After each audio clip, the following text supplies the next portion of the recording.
And as you know, we've spent $350 billion approximately on this war with Russia and Ukraine, and would like to see it end. It wasn't my war, it was Biden's war. It's not my war. I'm trying to get you out of it. And we want to see it end. And I'm disappointed in President Putin because I thought we would have had a deal 2 months ago, but it doesn't seem to get there. So based on that, we're going to be doing secondary tariffs if we don't have a deal in 50 days. It's very simple. And they'll be at 100%. And that's the way it is. That can be. What's up, Patriots? Welcome back to America First. I'm your host, and if you're not already subscribed, hit that subscribe button right now and smash that like button, because we're about to break down some major news that the mainstream media won't tell you the truth about.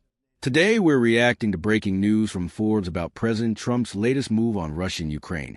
And let me tell you, this is exactly the kind of strong leadership America has been missing for 4 years. So Trump just announced he's giving Russia 50 days to make a peace deal or face 100% tariffs.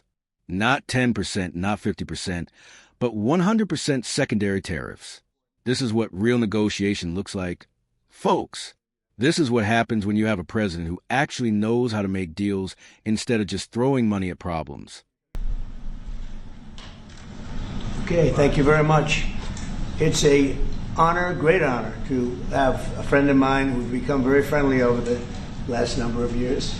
We knew each other before, but Mark is the head of NATO, Mark Rutte, Secretary General of NATO, highly respected by everybody that knows him, but in particular the European countries. They have great reliance on him, and he's done a fantastic job. And we had a tremendous meeting, I guess it's about a month ago, and I think Mark will tell you that it was really perhaps more important the date of November 5th. That was the election day. Maybe that was the most important because we've made tremendous progress together. And one of the reasons that you're here today is to hear that we are very unhappy, I am, with Russia. But we'll discuss that maybe a different day. But we're very, very unhappy with them, and we're going to be doing very severe tariffs if we don't have a deal in 50 days. Tariffs at about 100%. You'd call them secondary tariffs. You know what that means.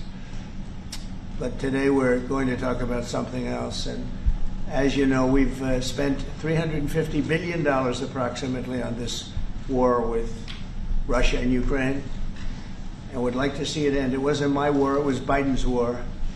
It's not my war. I'm trying to get you out of it. And we want to see it end. And I'm disappointed in President Putin because I thought we would have had a deal 2 months ago, but it doesn't seem to get there. So based on that, we're going to be doing secondary tariffs if we don't have a deal in 50 days. It's very simple. And they'll be at 100%. And that's the way it is. That can be more simple. It's just the way it is. I hope we don't have to do it. But regardless, we are going to be we make the greatest military equipment in the world, whether it's missiles. You saw that recently in Iran, the way those planes flew in. They had every single, 14 bombs hit every target. Then you had the helicopters shoot a total of 30 bombs, 30 missiles, and they hit every single Marco. Is that right? Let's talk about what Trump said about spending $350 billion on this war. That American taxpayer money, your money, my money, going to fund a conflict that Biden got us into. Trump was absolutely right to call it Biden's war. We didn't start this mess, but we're the ones paying for it, while our own border remains wide open and our own cities are falling apart. The fact that Trump is disappointed in Putin tells you everything you need to know about his approach. He's not some Putin puppet, like the left tried to claim for years.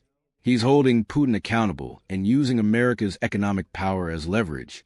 That's called smart diplomacy, not weakness. What really stands out to me is Trump's relationship with NATO Secretary General Mark Rutte. You can tell there's mutual respect there, and that's because Trump rebuilt America's standing on the world stage. These foreign leaders know Trump means business. They know he's not going to bow down or apologize for American strength. The November 5th election date Trump mentioned is crucial here. That was the day America chose strength over weakness, chose America first over globalist policies. And now we're seeing the immediate results. Foreign leaders are already coming to the table because they know Trump will actually follow through on his promises. Now, let's talk about these secondary tariffs. This is brilliant strategy. Instead of sending more weapons, more money, more resources overseas, Trump is using economic pressure to force a resolution. Russia needs to trade with the world. And if they face 100% tariffs from the world's largest economy, that's going to hurt. That's leverage. Compare this to the Biden approach, which was just throw money at Ukraine with no clear strategy, no timeline, no endgame. Biden turned this into an endless money pit while Americans are struggling with inflation, energy costs, and border security. Trump is saying enough is enough. We're going to end this thing.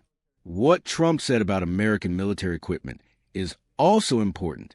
We make the best weapons in the world, and our enemies know it.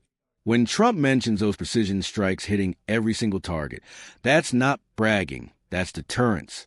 That's letting the world know that America has the capability to back up our diplomatic efforts with force if necessary. The 50-day timeline is classic Trump negotiation tactics. He's not giving open-ended ultimatums like career politicians do. He's setting a clear deadline with clear consequences. That's how you get results in business. And that's how you get results in foreign policy. This is exactly what America voted for. We voted for a president who would put America first, who would use our economic strength to protect American interests, and who would end these endless foreign conflicts that drain our resources while our own country needs attention. The establishment media is going to spin this as Trump being reckless or aggressive, but that's because they don't understand strength. They've been so used to weak leadership that they think appeasement is diplomacy. Trump is showing them what real leadership looks like. I also want to point out how Trump acknowledged this wasn't his war, but he's cleaning up the mess anyway. That's leadership. That's taking responsibility for America's position in the world, even when you inherited a disaster from the previous administration. The fact that Trump thought he could have had a deal 2 months ago shows he's been working on this behind the scenes. He's not just making empty threats. He's been in negotiations. He's been building relationships. And now he's applying pressure when diplomacy alone isn't enough. This is America First foreign policy in action. We're not being the world's policemen. We're not nation building. We're using American economic power to protect American interests and force solutions that benefit America first. So, patriots, what do you think about Trump's 50-day ultimatum to Russia? Do you think 100% tariffs are the right approach? Let me know in the comment below. And remember to like this video and subscribe to America First for more analysis the mainstream media won't give you. We're going to be following the story closely over the next 50 days to see if Putin blinks or if Trump follows through on these tariffs. Either way, it's good to have a president who actually fights for America again. Thanks for watching, Patriots. Keep fighting for America, and I'll see you in the next video.